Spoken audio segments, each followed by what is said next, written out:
34% బీసీలకు రిజర్వేషన్లు పంచాయతీ ఎన్నికల్లో, అలాగే 33% reservation for urban local bodies అంటే మున్సిపల్ ఎన్నికల్లో.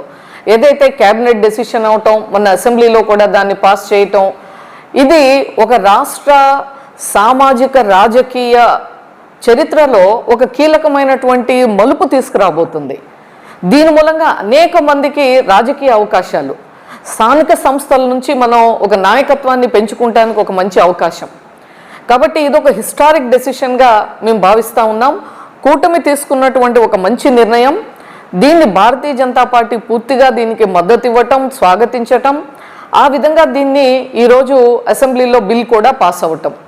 కాబట్టి దీన్ని ఎవరైతే వెనుకబడిన వర్గాలు ఉన్నారో వారందరూ కూడా ఈ యొక్క బిల్లు ద్వారా రాజకీయంగా రేపు రాబోయేటువంటి 2-3 నెలల్లో వచ్చేటువంటి స్థానిక సంస్థల ఎన్నికల్లో మంచిగా రాజకీయంగా అవకాశాలని అందిపుచ్చుకోవటంలో ముందుకు రావాలి అని చెప్పి విజ్ఞప్తి చేస్తూ, అలాగే ఇప్పుడు ఏదైతే దీంతో పాటుగా ఇంకొక కీలకమైనటువంటి నిర్ణయం కూడా తీసుకుంటాం జరిగింది.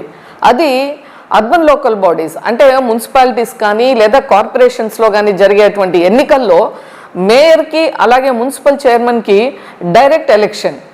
ఎందుకంటే ఇప్పటిదాకా చూసాం గత ప్రభుత్వంలో ఈ యొక్క ఇండైరెక్ట్ ఎలక్షన్ పెట్టడం మూలంగా ప్రతి వాళ్ళు కూడా ఈ యొక్క మున్సిపల్ చైర్మన్గా కొంచెం వార్డులు అటు ఇటుగా వచ్చిన హార్స్ ట్రేడింగ్ కానీ, పదే పదే రాజకీయంగా మార్చటం కానీ, ఇటువంటి అన్వాంటెడ్ ప్రాక్టీసెస్ అన్నీ కూడా దాంట్లోకి రావటం మూలంగా ఒక స్టేబుల్ అడ్మినిస్ట్రేషన్.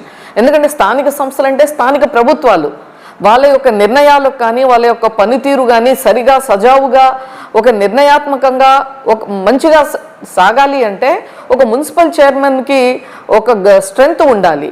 అది తప్పకుండా ఈ యొక్క డైరెక్ట్ ఎలక్షన్ మూలంగా మంచి ఎవరైతే కెపాసిటీస్ ఉన్న వాళ్ళు, ప్రజల్లో ఆ యొక్క మున్సిపాలిటీలో ఆమోదయోగ్యం ఉన్నటువంటి వాళ్ళు రావటానికి అవకాశం, వచ్చిన తర్వాత వాళ్ళు తీసుకునేటువంటి నిర్ణయాల్లో కూడా వారికి అధికారాలు ఒక పవర్ ఉండటం, అదే మాదిరిగా ఏమవుతుందో ప్రతిసారి ఏ విధంగా మార్చుతారో ఈ కౌన్సిలర్స్ కార్పొరేటర్స్ కలిసి ఎప్పుడు ఈ యొక్క అస్థిరతకు తావు లేకుండా తీసుకున్నటువంటి ఈ నిర్ణయం మూలంగా రాబోయే కాలంలో అర్బన్ లోకల్ బాడీస్ అంటే మున్సిపాలిటీస్ కానీ కార్పొరేషన్స్ కానీ చక్కటి పనితీరుని చూపించడానికి ఒక మంచి అవకాశం.